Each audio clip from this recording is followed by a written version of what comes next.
is by far the toughest times I've ever spent as a comedian. It's just become more and more difficult. I just can't keep up with all the shit. It used to be easy. One or two things might happen in a week, and now something will happen, and I'd read about it, and I'd go, I'm gonna make that funny, and then the next day, 30 other things that fucking happened! Who can keep track of this shit? I don't even have a Ports of Dubai joke, and we're on to immigration.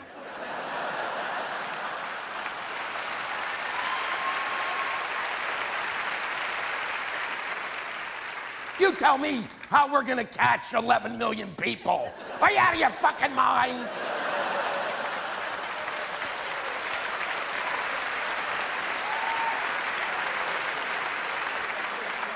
And build a fence that's 700 miles long. A fence that would basically be the distance from Washington to Chicago. Oh yeah, we could build that fence, and then it would take Congress 5 years to figure out what color to fucking paint it. Yeah, we're gonna build a fence 700 miles long, and we couldn't build the levees in New Orleans, dickhead. Cheney.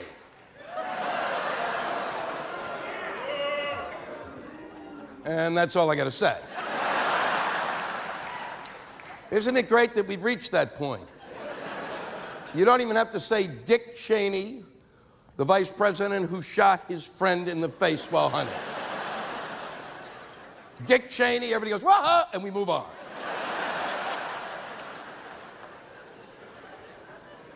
He went quail hunting. Quail hunting. He went hunting for quail. You do not use the words hunt and quail together in a sentence. You don't hunt for quail. You might track quail. You might walk behind them, wondering what kind of a miserable fuck existence do you have?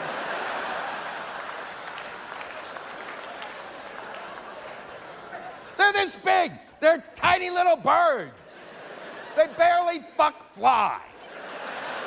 And they clipped their wings. They clipped their wings.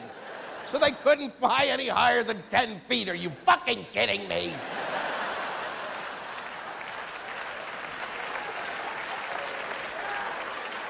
Unbelievable. And you shoot them with birdshot. Not like a BB gun, which could do the job. No, birdshot, which is like just a spray of just fucking metal and shit. Just and then you gotta wait till the dust clears. Did I hit anything?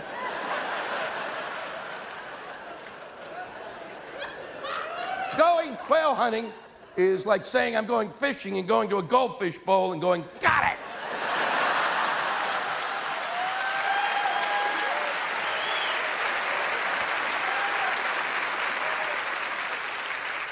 I am not a hunter. For those of you who probably thought, wow, he'd look good in orange. But I don't hunt because I was born and raised Jewish, and there's a group of the Jewish people who have no motor or mechanical skills. And I am one of them. It's just by the grace of God I can actually wipe myself. But it seems to me if you're gonna hunt, you've gotta really hunt, okay? The bird has to be able to fly around, and you have to have a bullet so you can kind of go, okay, let's get it. Or you should have to hunt deer, something that's moving about, or better yet, what you really should hunt is like something like a bear, something that can eat your feet. They were hunting in a place that rich people pay to hunt at, okay? They actually, they drive them to where the animals are. That is not fucking hunting. There's a fence around the place. Son of a bitch. That means they track in the deer. Oh, look, we got him in the corner.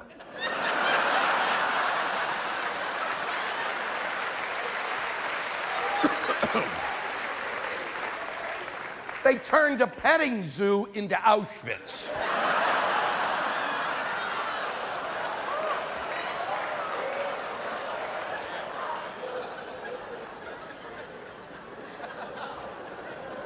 But I'll tell you, the hunting party was upset about the accident because the next day they were going to hunt rabbits with multiple sclerosis.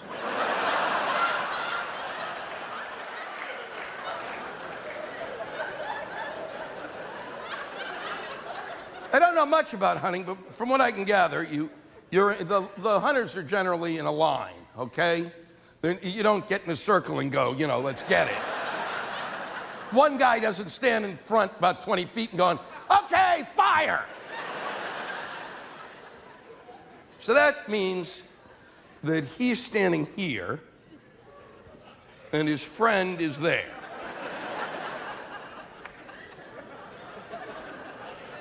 How do you think it happened?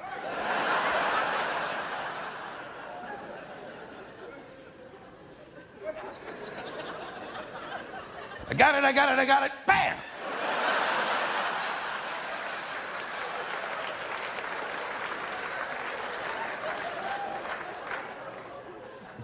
You can't say I mistook you for a...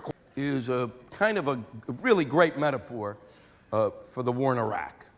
Now, I do. I think if you can think back to the beginning of the war, and that may take a couple of days, and you may need to nap a while.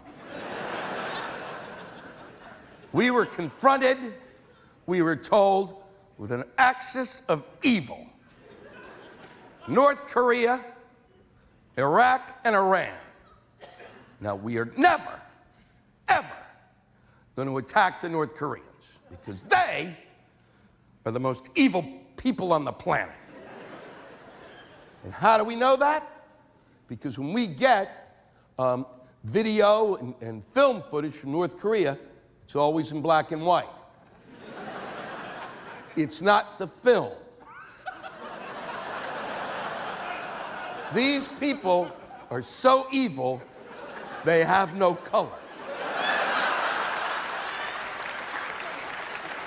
And you don't fuck with that kind of evil. Your hands are full. North Korea is the country that the monkeys in The Wizard of Oz came from.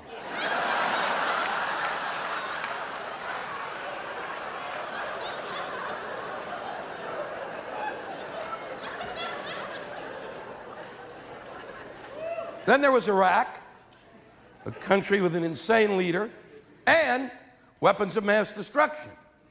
Or so we were told by our spy network, who did just a crackerjack job. Oh, yeah, we know. Remember, they are.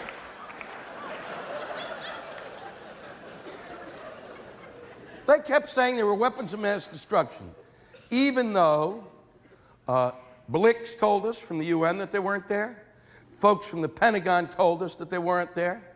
It even said so on the Iraqi page on MySpace.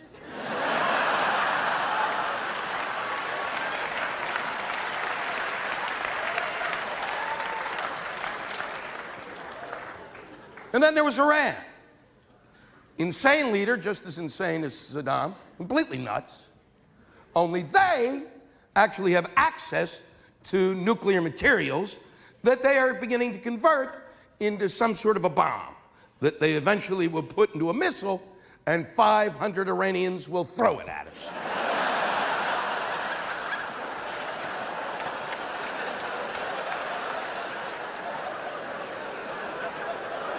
So I believe it went like this: Iran, Iran, Iran, Iraq.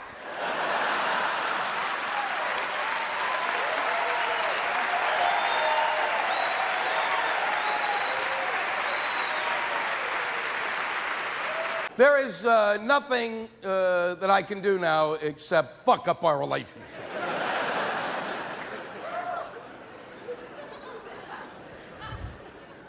We're here in Washington this evening for two reasons. The first is I was born and raised here.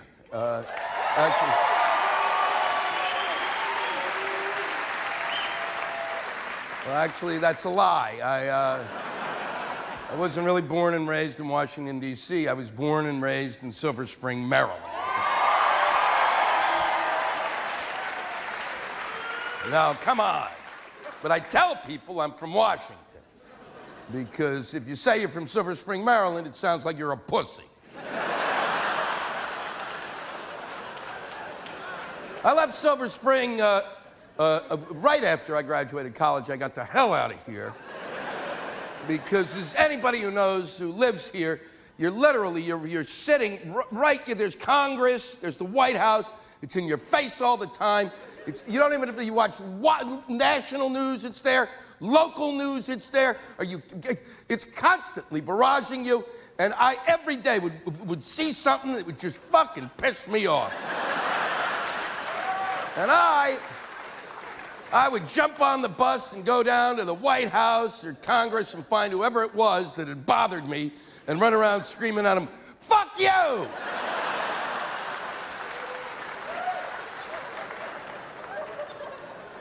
And then I said, well, man, this is no way to live. I can't make a living doing